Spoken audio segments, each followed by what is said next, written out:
in the ALS snowmobile fundraiser, Nice.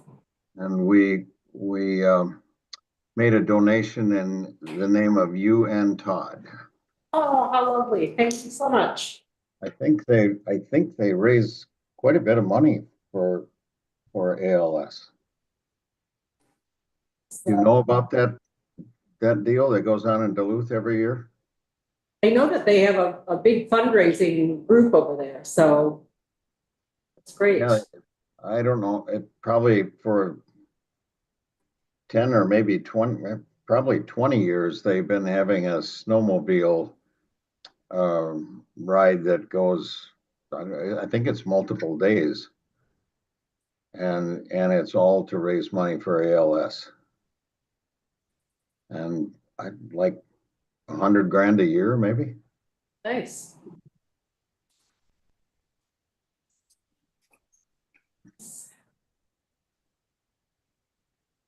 Mark, those are gonna be the smallest paddle blades I've ever seen on a ceiling fan. They are teeny, aren't they? They are teeny. Good thing this isn't my bedroom.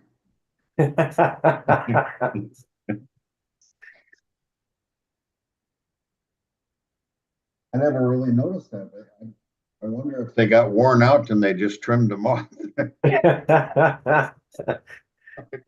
You can spin that at a very high RPM without worrying about getting into supersonic. Must be for like usually used in a closet, maybe. That's remarkable. Well, somebody's paying attention.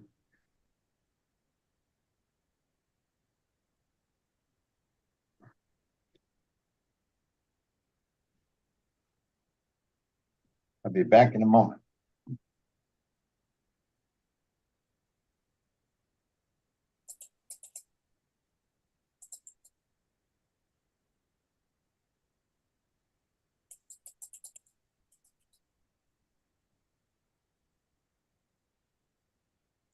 Don't have our chairman, our chairperson, Katie.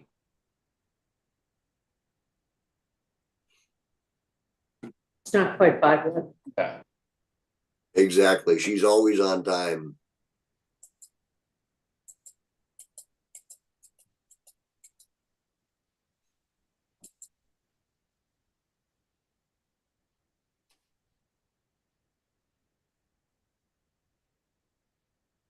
Uh-oh. See, there she is.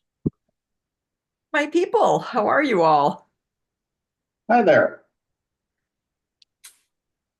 It looks cozy as usual in town hall. Look what? Cozy. Oh, yeah. Mhm. As long as you bring your coats. I said, I think the seats are more comfortable, and I don't remember that it was ever warm in here for town meetings the last time I was on it. Correct. It's not great. Mhm. We like being consistent, Yeah. for sure. All right. There's John, there's Michael, there's Mark, there's Charlie. Good deal. Do we know, is Jackie planning on coming, or has anyone had conversation? I know it's No, kind of a tight. Jim probably not. Okay. All right. Wait, Jim's on the agenda. Yeah. I could probably speak to Gotta some. Okay. The pressure's on. Well, then I guess we will get the show on the road. Call to order and roll call Thursday, February 13th at 5 p.m., the Affordable Housing Advisory Committee meeting. I will do the online roll call as it appears to me, and that is Mark Pass, Charlie Bertle, Michael Kukta, John Nielsen, myself, and then go ahead in the room at Town Hall. Lois Carlson. And Max. And Maxim Holt. Thank you both. Thank you all for coming. It's good to see you. Is there any public comment? Oh, Nothing in the room? Anyone hear of anything? All right, none? All right, I will accept a motion for the approval of the January 9th minutes, if anyone is willing. So moved. Okay. All right, Michael, Mark was a second, Charlie was a second. Everyone was a first, I don't know. Okay, any discussion? Okay, all in favor of approving, please say aye. I, Aye. Any opposition? Any abstentions? Okay, thank you all. They are approved. All right, topic number 4 is basically the results of the town board meeting held on the 14th of January, so almost a month ago.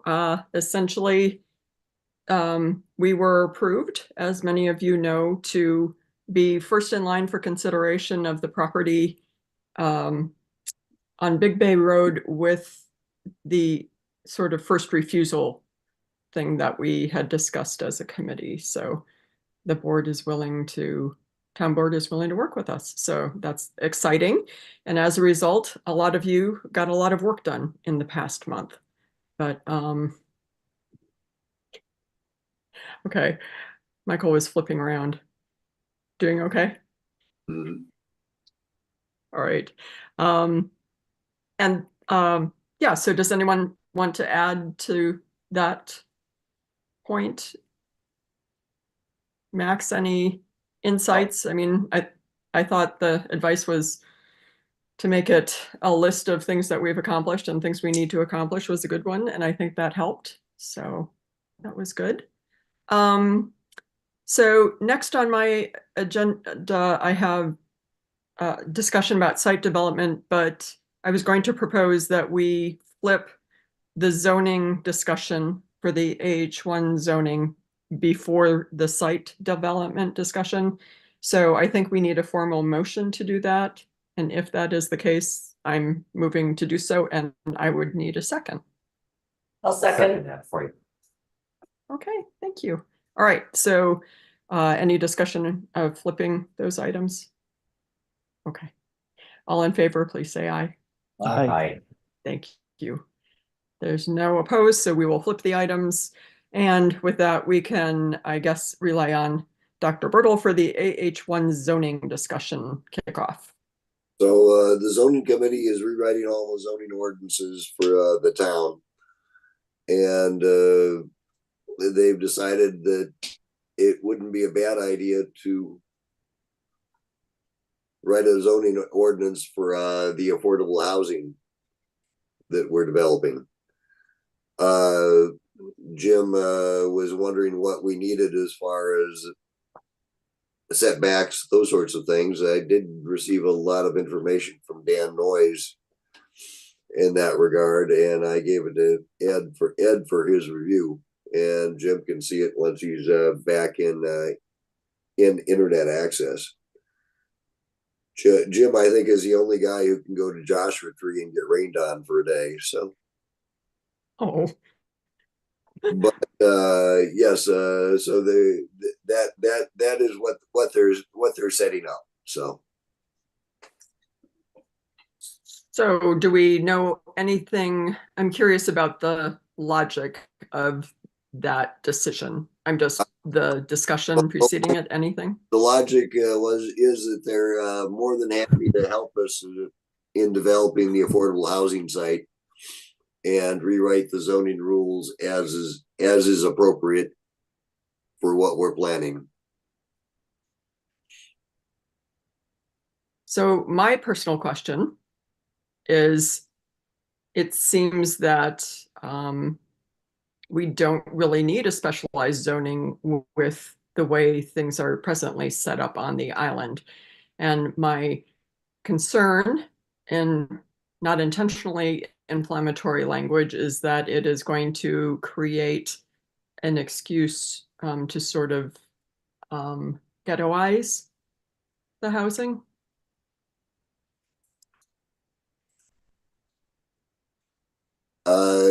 What do you mean by ghettoize?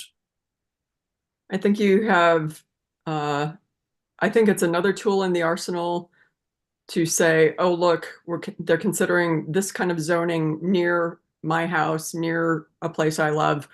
Let's object on those grounds, as opposed to just going through the community process of a PUD. I guess that'd be a discussion to have with Jim and Ed at some point in the future. I don't have enough background to help you with that. You might be not in my backyard anyhow, but the NIMBYism has come through no matter what we do. For But sure. if we've already got a set of rules drawn up that would fit pretty much what we're planning, I can't see much harm in that. Mhm. So this is John, are you Michael. with? Oh, go ahead.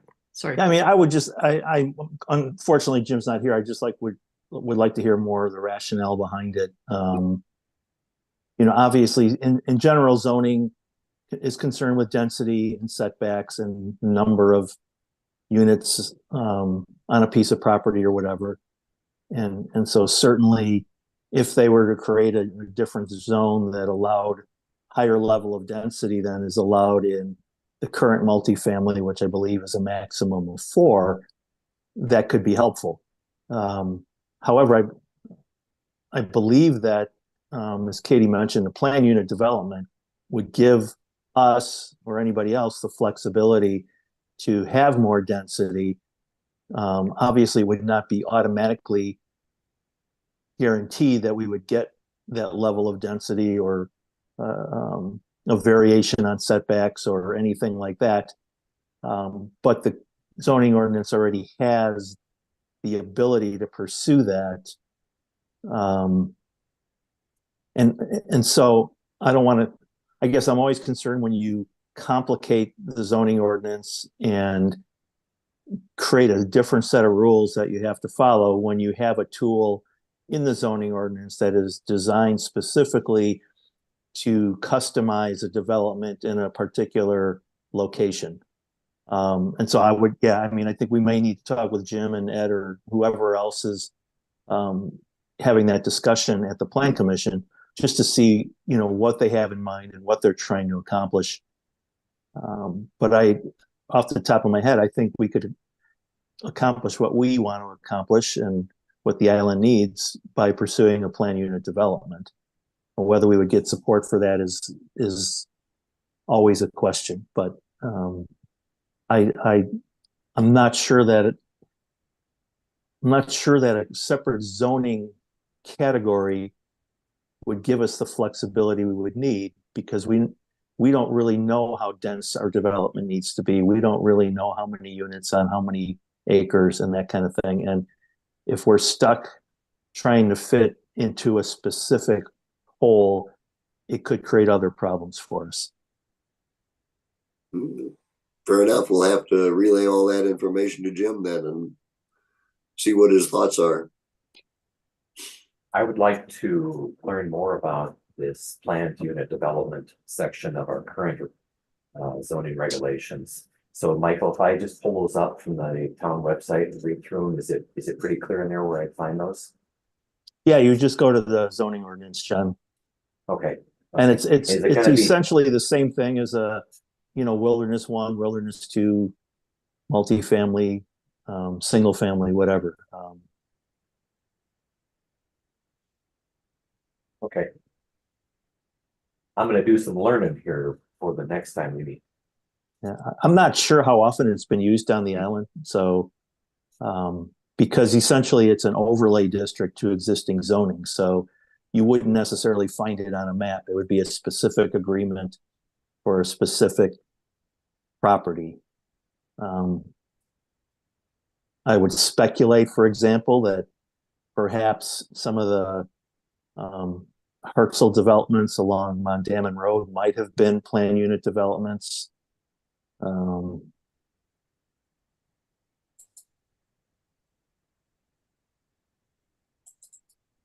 But maybe these have been conditional use permits. I'm not really sure. we would have to go back in history. But I know it exists, and it's a tool that is probably underutilized, but certainly is something we could use in the kind of development we're exploring. So is the the underlying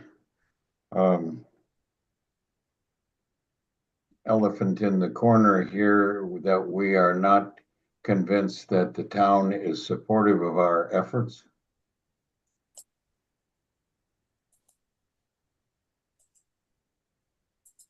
I don't know that I would agree with that, but I want to create as little profile for people to take aim at as humanly possible.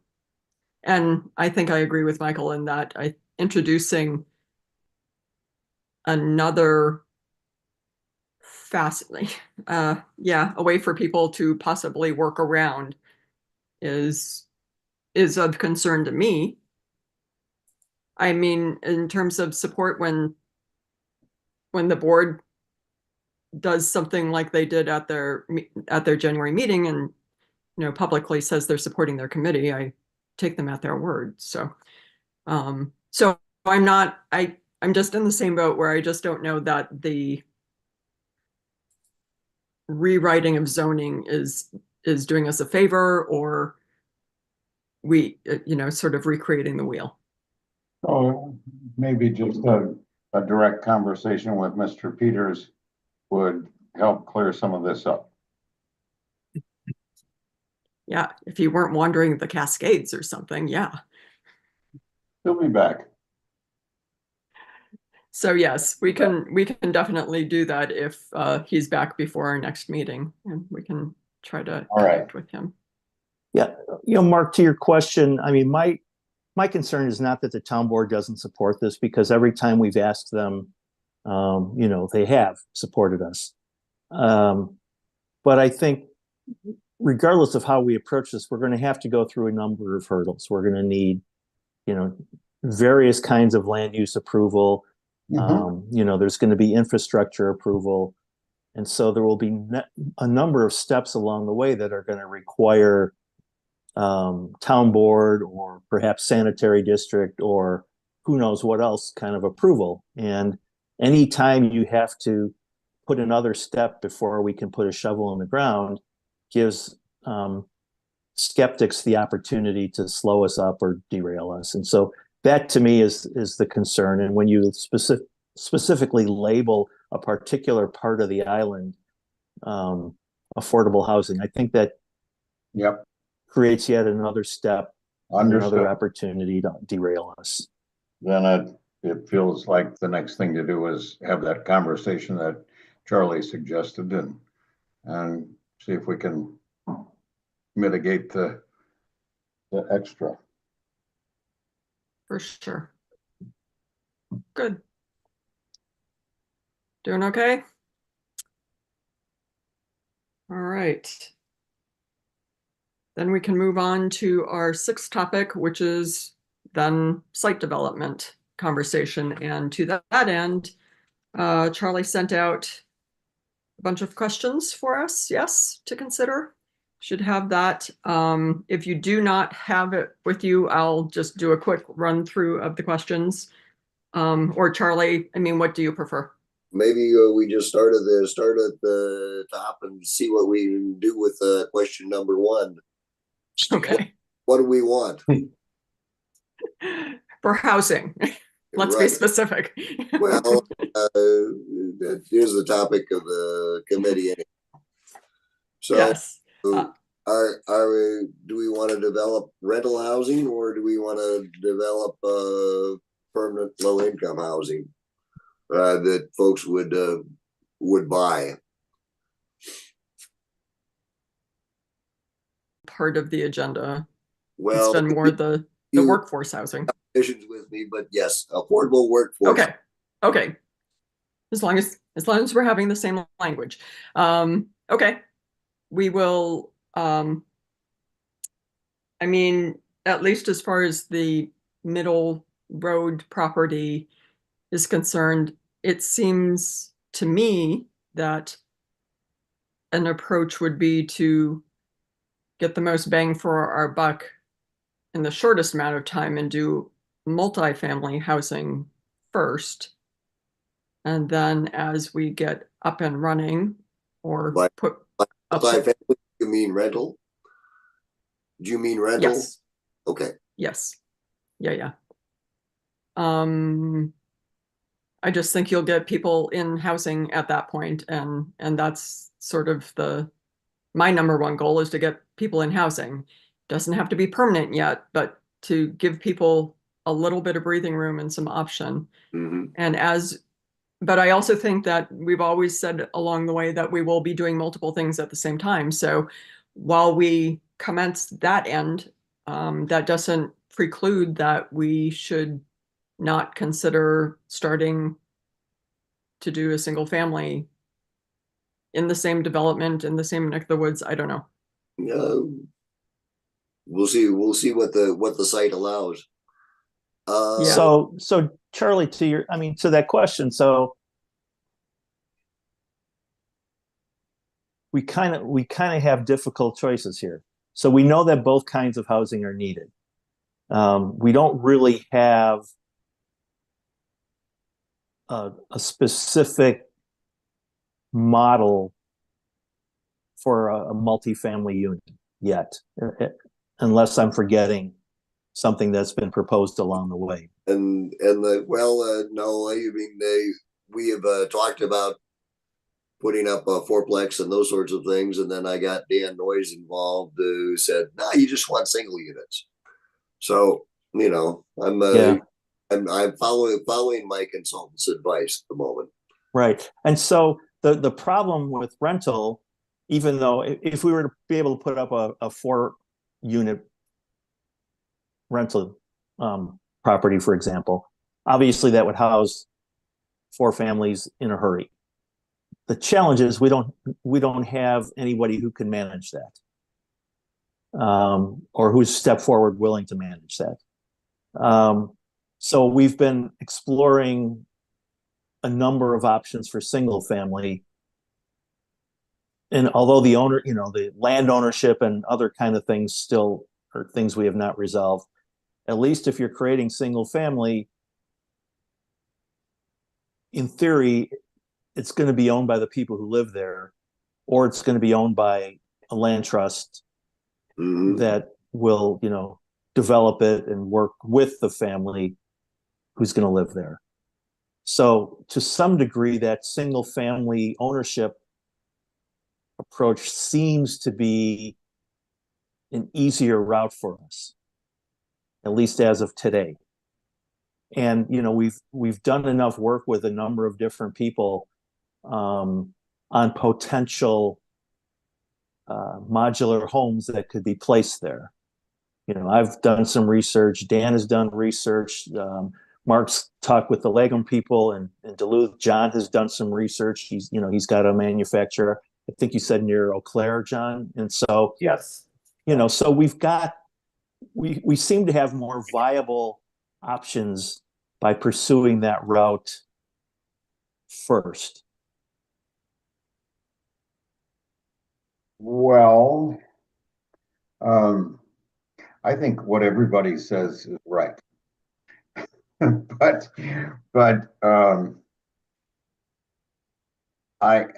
I wonder, sort of out loud here, and I agree that over time there's a bunch of bases that should and could be covered.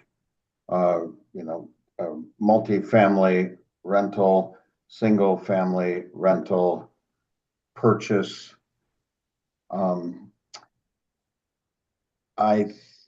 If I was thinking about in my head, and I'm not one of those people, so I'm not sure that the scenarios that I have going on in my head are accurate, but I would believe that the majority or the largest number of people that are in need of our help probably would be more qualified to be renters than buyers.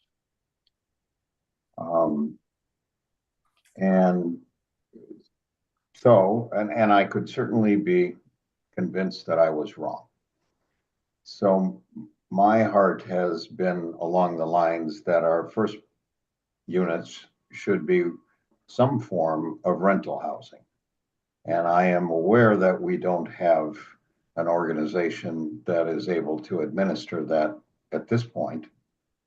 But there's all kinds of things we don't have at this point.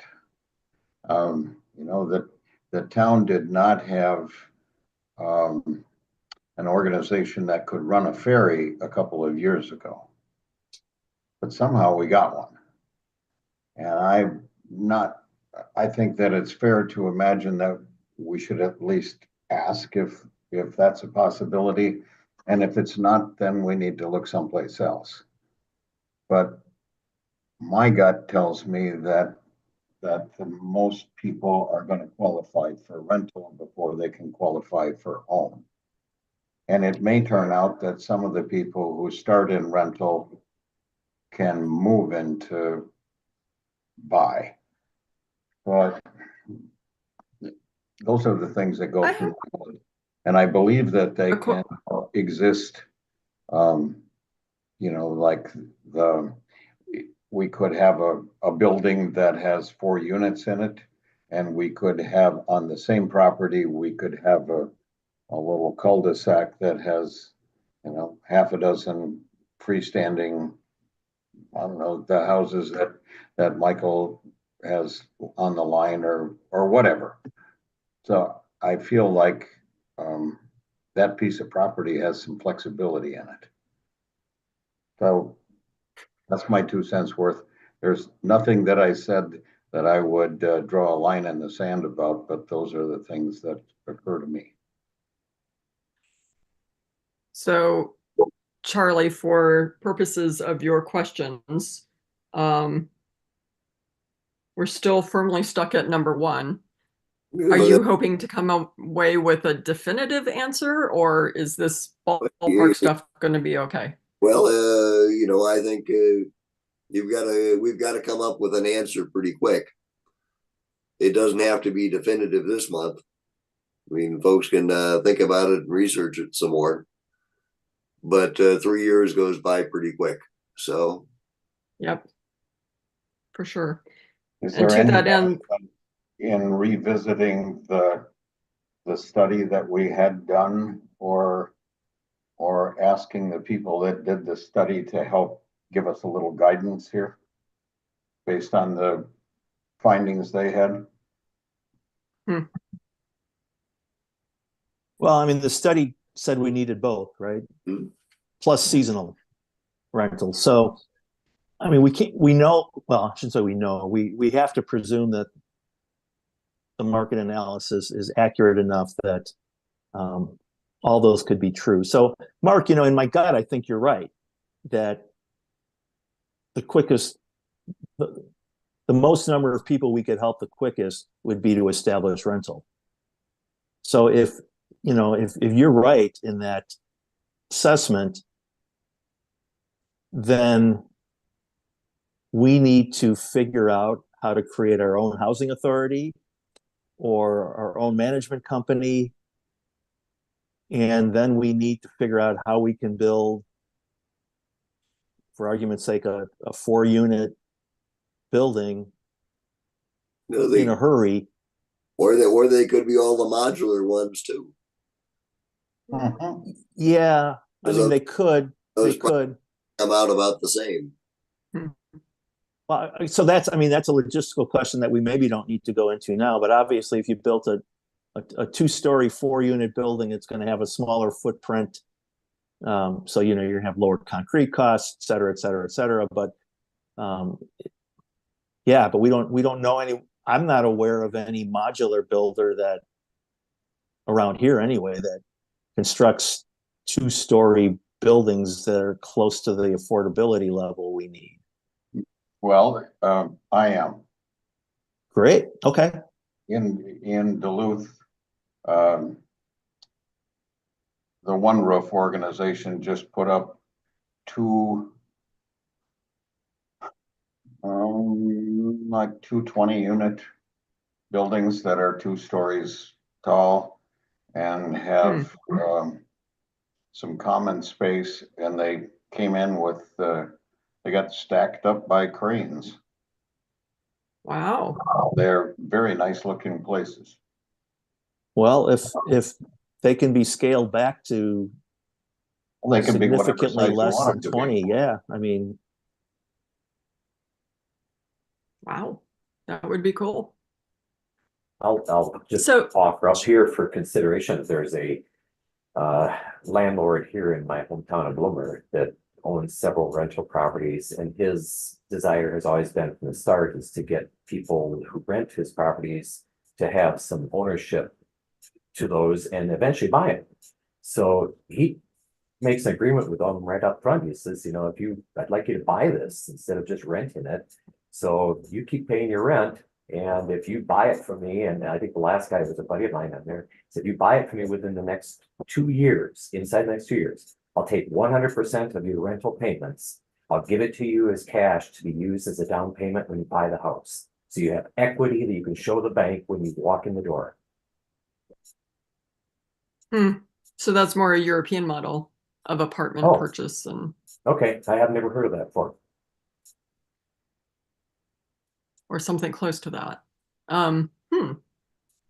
Well, yeah, I mean, those are all possibilities. Interesting. And so these are One Roof in Duluth. I can look them up.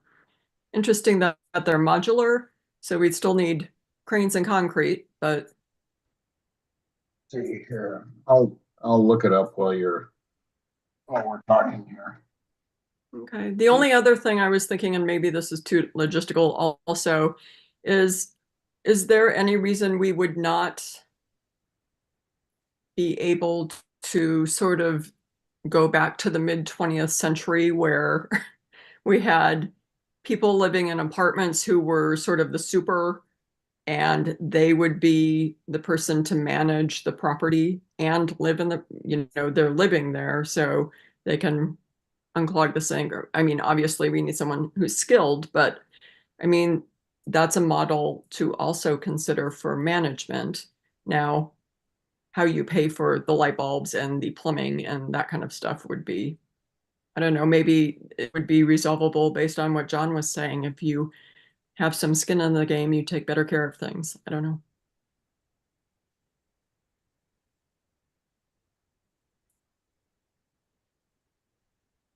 That's a system, the condo that we stay in, we're in Hawaii with our daughter, uses exactly as you described, Katie, with the managers of the property that encompasses 3 or 4 buildings, and each one has got 16 condo units in it. The managers of that property live in one of those units right next to the quote unquote office. And so they're there 24/7, 365 to Yeah. handle all questions and rentals and things like that. I mean, I think that incentivizing it might be something. There are, you know, young-ish people on the island who want to stay year round, and if that gave them enough of a break to you know, meet the corners, that they would be able to stay. But I And think, I look at I mean, the going back- incomes, the way that our incomes of the people that are working there, they have typically higher incomes and direct revenue streams in the summer months. There's only 4 of those months to go by than right, they are in the winter. So maybe there's a system that could be involved where you have an annual amount that you have to make your payment to, and you can structure that in such a way that you make much larger payments in the 4 months that you're making all the money, and a lot less in these quiet months like now in January and February and March. yeah. Yeah, I mean, I think that there's a lot of flexible thinking that we can apply once we get there, for sure. So, Charlie, you sat through a lot of check-built meetings with some very experienced and talented people. I mean, was there a rental management model that, you know, was discussed and discarded because that's not the direction check-built needed or wanted to go that you can recall? I mean, is there something we can pick It- up and a rental explore more deeply? Rental model was never discussed. Hmm. Okay. It was all land lease and single family homes. Okay.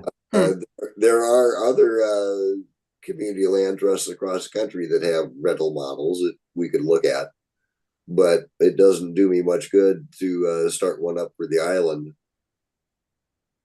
And I don't think I can quite get the board to bite for chewing on our project for a rental model. So Right. Is Minnesota Housing Partnership still advising yeah, Jill check is still, built? Is it possible for us to contact them directly and see if there's a Sure. rental direction they can steer us in? I can talk to Jill. I also know a retired lawyer in Corny who's did that for a living, so I can talk to him too if you're interested.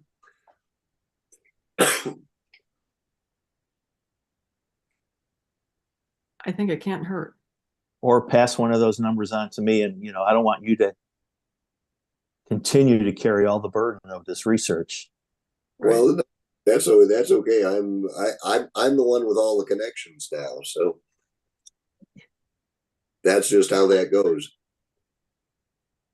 But yeah, we can look at we can figure something out to manage the rentals. Whether we manage that with the town or whether we manage it as a not for profit LLC. So Katie, I just sent you an email with 3 pictures. Okay. I don't know if you can figure out how to share that or not. I bet I can try. Give me a minute.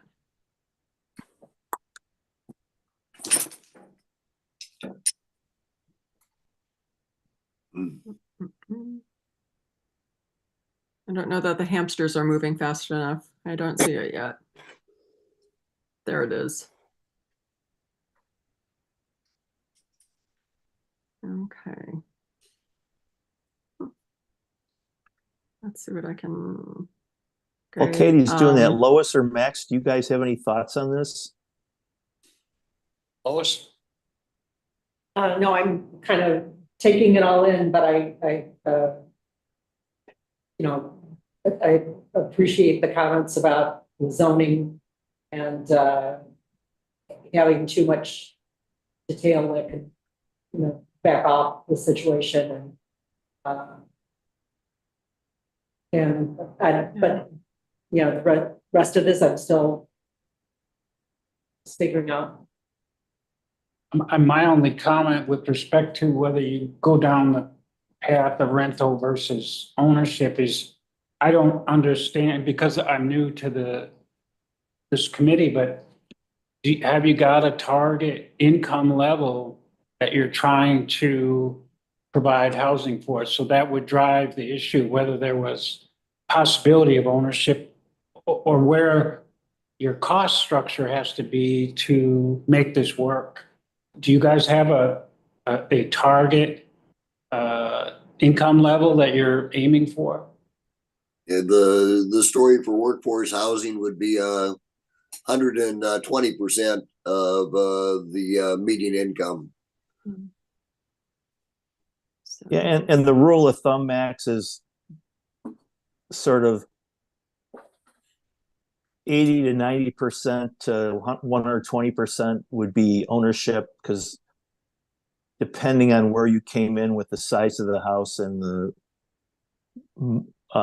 purchase price, you could probably afford that in the private market, and there would be no subsidies required.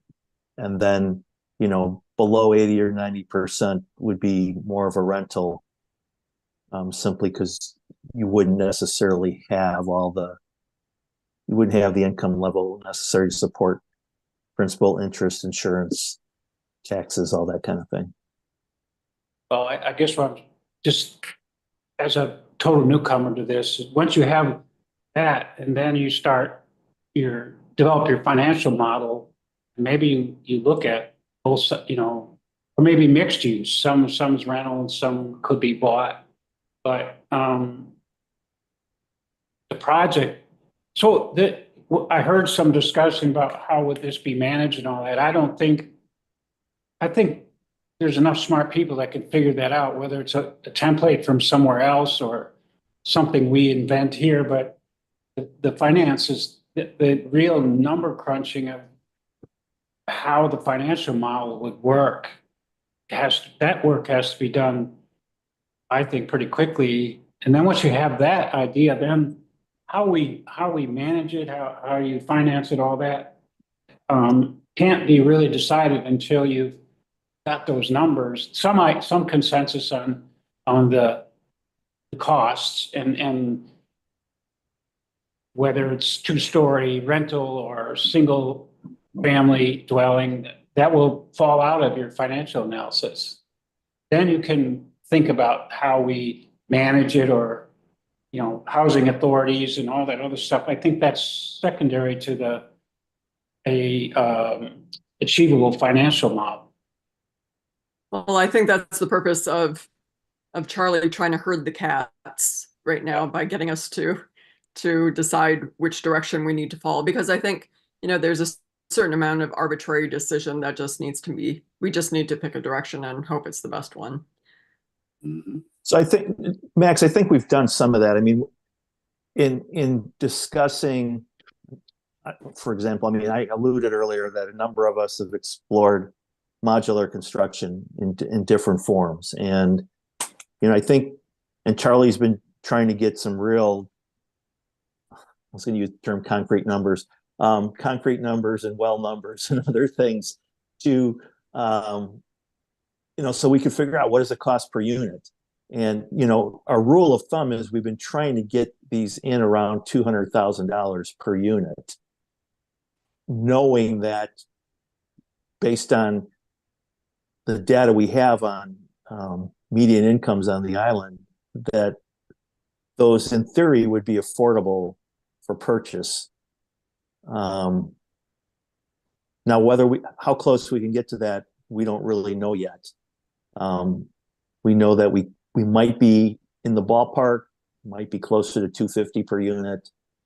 And so that becomes a little bit more of a problem. So, we have some of that in place. Okay. So, Mark, two things. I'm not allowed to share my screen during this meeting, so I'm sorry I can't do that. So you may just want to, or what I can do is forward to the entire committee, but Yeah. I also think it's interesting. I know that in discussion of specifically concrete, one of the concerns is that because there would be heating included in the concrete, that escalates the price. I will tell you that the pictures that Mark sent me, these buildings seem to have the heat pumps that we have in our house on Madeline Island. So I don't know. I will work on forwarding this to the committee if you want to look at it in real time or when you get home. And if you really get interested and you happen to be in Duluth, they are very easy to find. What was the name okay. again, Mark?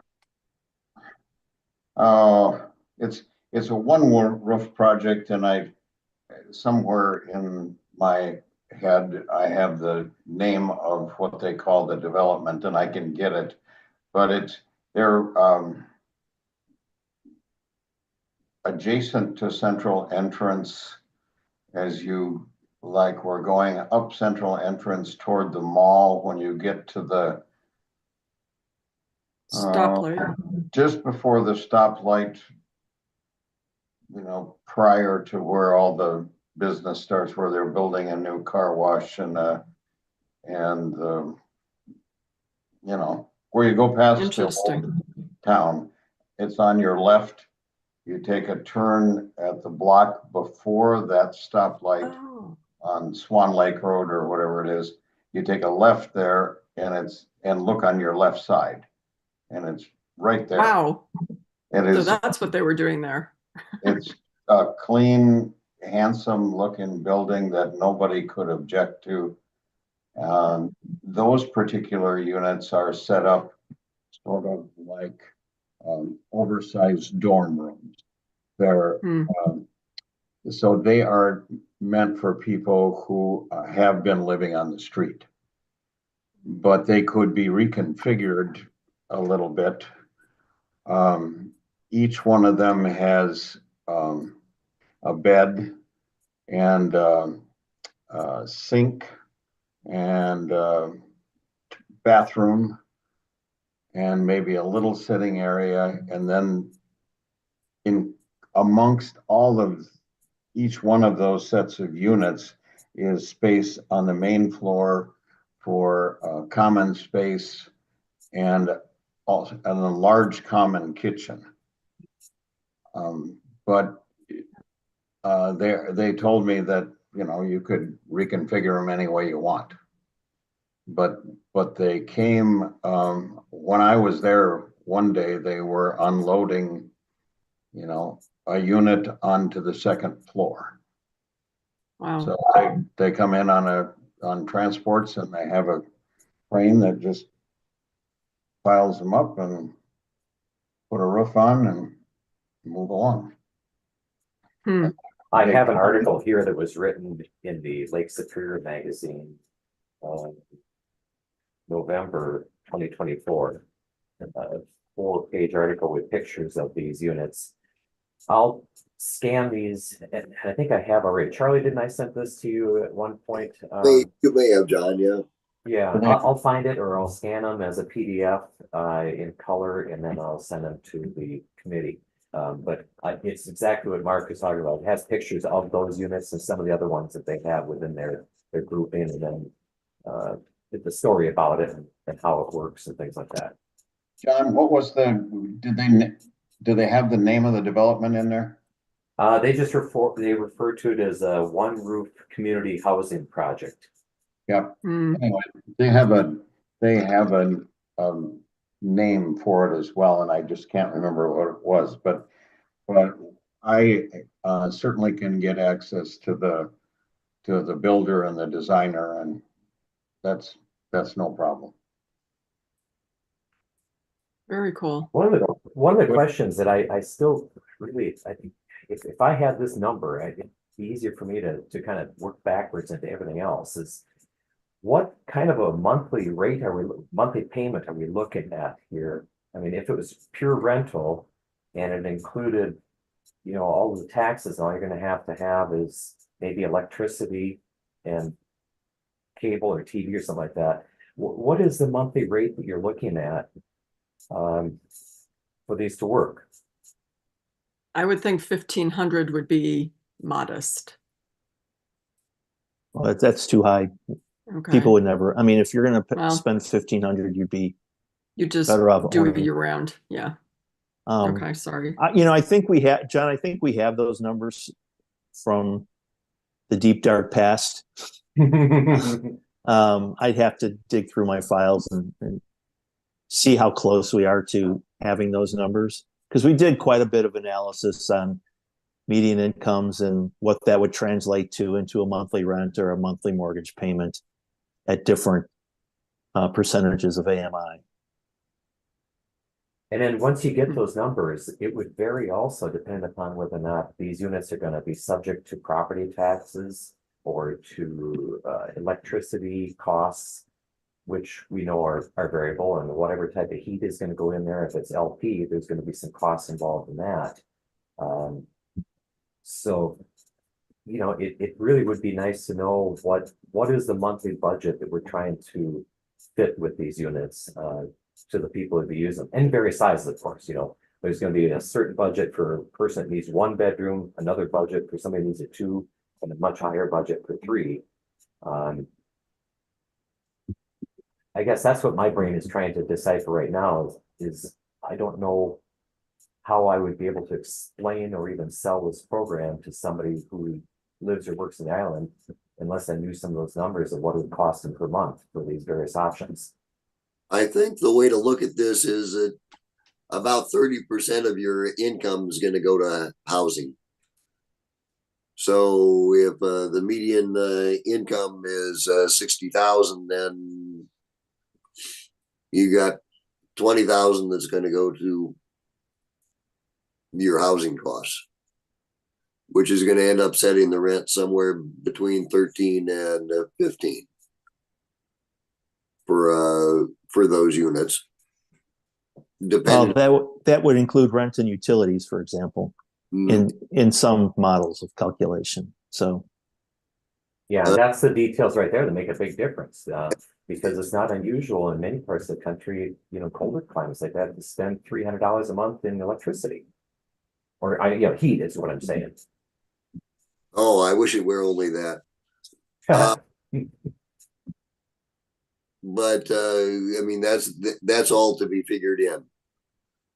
so I will look in my files and dig up the numbers that we had played with. And again, those are going to be at least a year old, but I know we've got something along those lines, John. A lot Okay. of And then, part of the possible. So then if we're going to do it like we're the committee or some group of the town or owns the land underneath of it, and the improvements on top are able to be purchased with restrictions, then would that property be subject to property taxes? the answer to that is yes. In the community land trust model, the taxes would be probably subrated for the value of the house, which has a non-market value. I think So I would that be remember, very similar, Charlie, to like the way that hangars are on most airports that are owned by the airport property is owned by the community, the town, the municipality. And the hangars, the improvements that are on them are owned by that person who put that hangar on there. And there are very, very strict requirements of who they can sell it to, and it has to be approved by the city and things like that. Yep. For a community land trust, there's an extensive lease that goes with all that, and that allows for set amount of appreciation per year, and limits to who you can sell it to in the future as far as their income is concerned. So I think when the guy from Minnesota Housing, before he left Minnesota Housing to do his consulting service, he was suggesting, I mean, they had something very similar to what you're talking about. So maybe that could be available as a blueprint or easily obtained.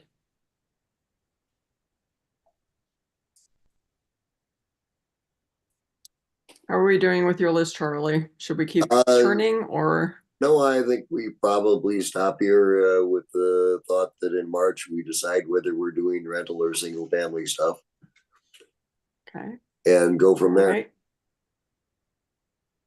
All right. Before we walk away from this, you have had yourself up to your eyeballs in this. So everybody else weighed in on what they thought. What do you think about how we should divide, whether it's rental or sale or single family or multifamily? What have you? You want my reactions now, huh? Yeah. I think we should probably do rentals first, just so that we help provide some stability for the folks who are between age 20 and 40 on the island, and let them have someplace safe to stay and be on the island and get in the community. I'm somewhat hesitant to mix that bunch with the single family homeowners.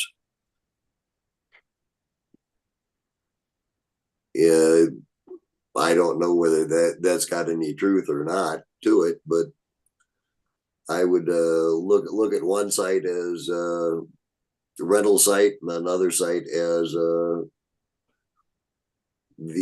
affordable workforce housing to buy. So And do you say that from a lifestyle standpoint? Do you, I mean, what is, lifestyle standpoint would be my concern.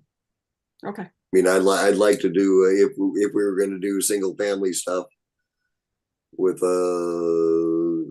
leases, and I'd like a little bit bigger lot and other stuff for the single family homes. So, but that's just my personal opinion.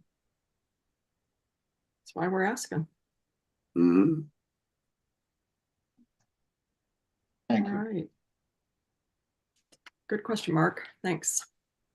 So to summarize a little bit, I think we have more questions around rental than we have around ownership. So we should probably spend the next month digging into that angle more. So Mark, you're going to look into a little bit about how the one roof modular might work for us. I'll dig up the numbers as far as incomes and potential rents and mortgage payments. I think we've all contacted, or at least have some contacts with potential modular home builders, which could be used either way, I guess. So we should probably keep those lines of communication open. Charlie, how far along are you on your infrastructure development research? I've got rough estimates from Arnie. Had a discussion from Bob Moline about a well. Got the concrete quotes from Jake from about 4 months ago. So Is So there it more? comes Is there anything more we need to find out at this stage for those costs? Probably not. I'm not quite sure what we need to do for a well for a multiplex unit.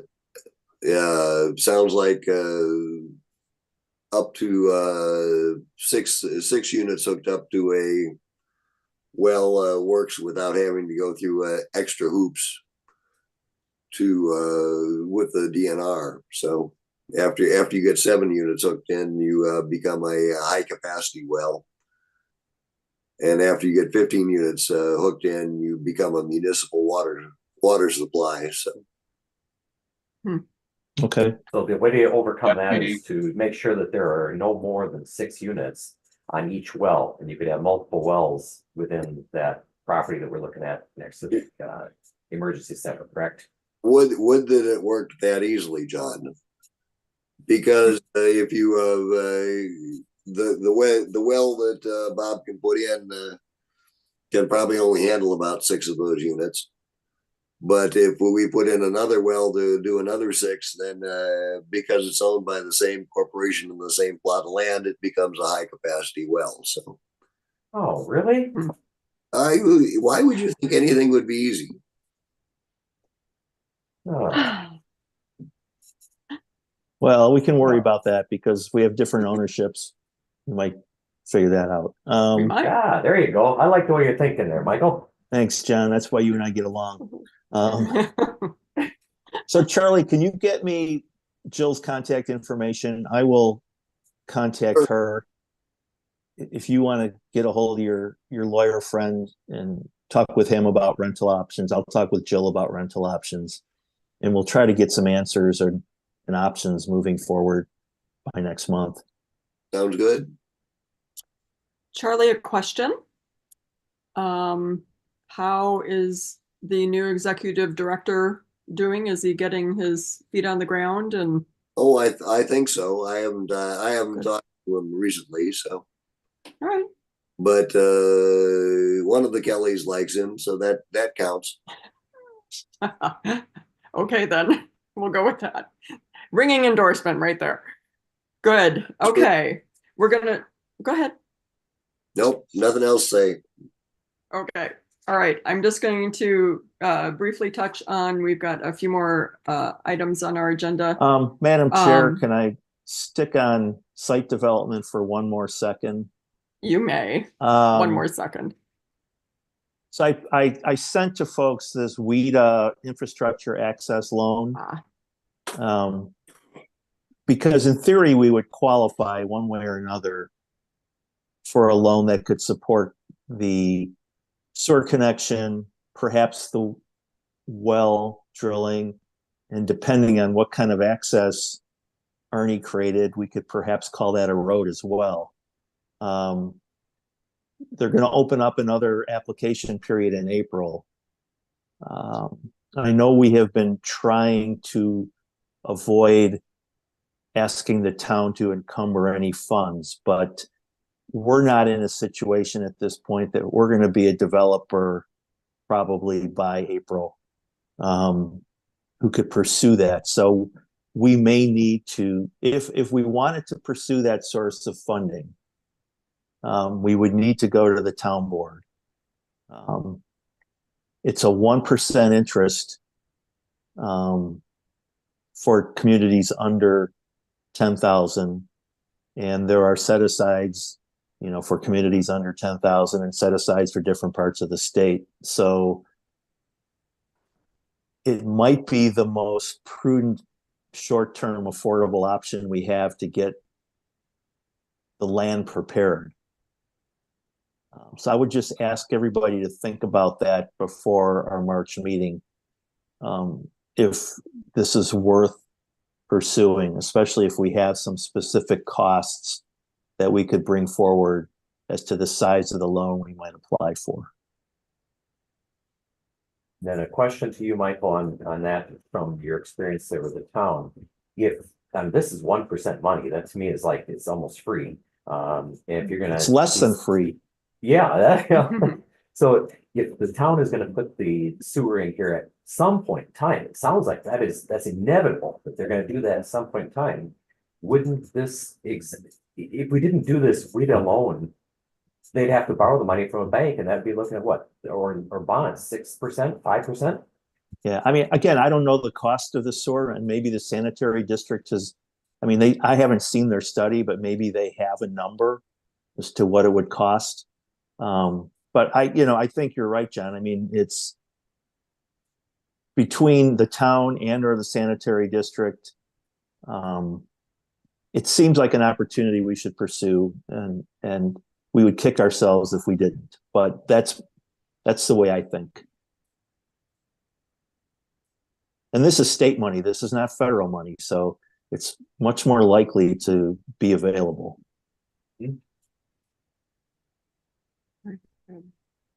all right. Thank you. We have our marching orders. Just to think. Hey, Max, did you get a copy of this report here? That Michael's talking about?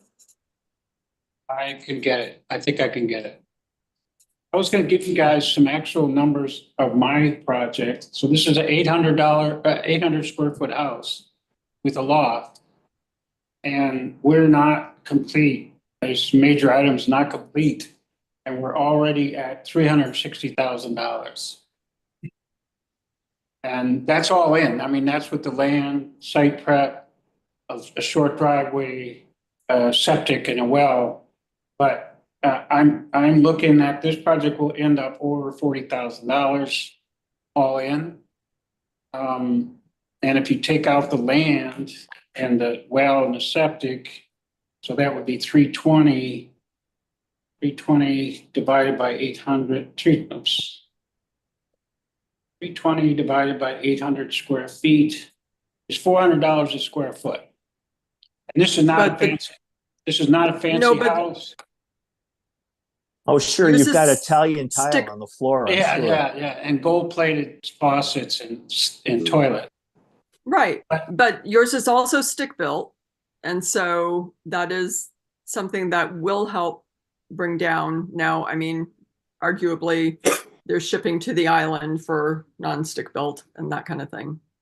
But the thing No, that, I think I'm gonna send you guys this, you can, I'll, just so you have it, so it's real time, but the concrete, that's how I started looking at this. The concrete was quite a bit lower than what Jake quoted.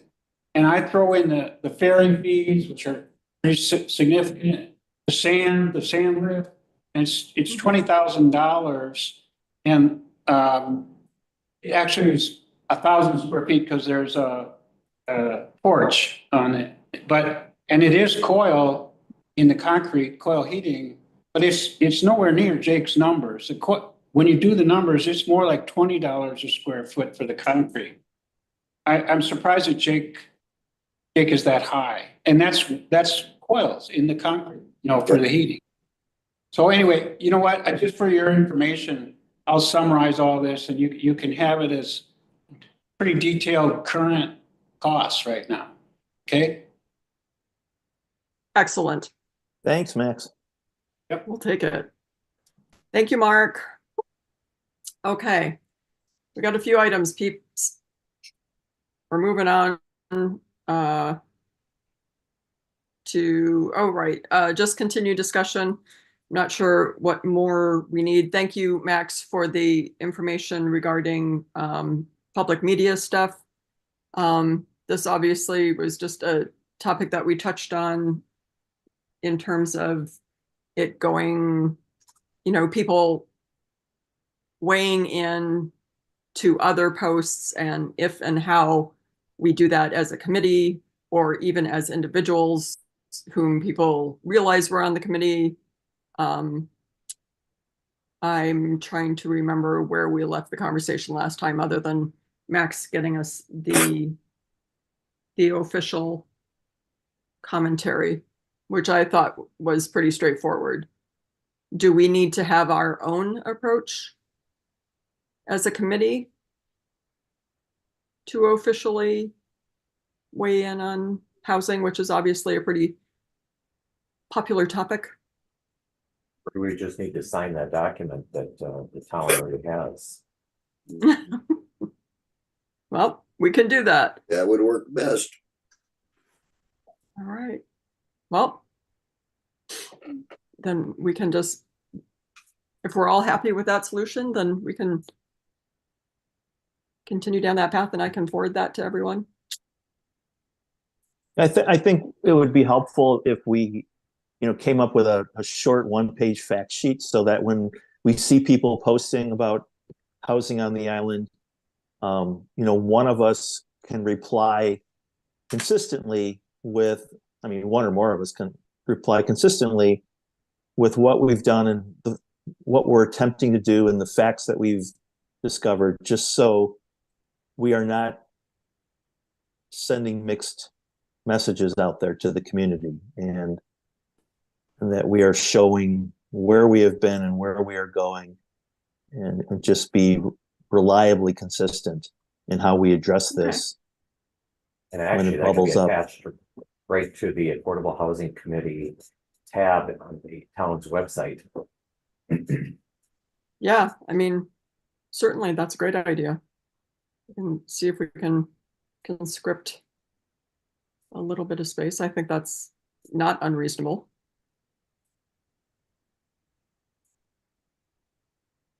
All right. If we're good with that, I will ask if there's any additional public comment. None that's shown up in the room. And hearing none, we can look at our next meeting. That would be actually March 13th. And if 5 p.m. works, then we can continue at 5 p.m. That'll work. That works for me. All right. Excellent. I appreciate you all being here. We'll hear how Sam and family are holding up. I will send her an email and see if she's still above water. I'm sure she's rather busy for a while. And I guess unless there's anything more, we can go ahead and entertain a motion to adjourn. So moved. And seconded by John. Thank you. Thank you both. All right, all in favor, say aye. I, All right. Thank you all very much. Good to see you. And we will catch you in about a month. And if you have any questions, give a call and we'll, hash it out. We'll follow up with Jim. those of you on the island, enjoy the ice road. Yeah.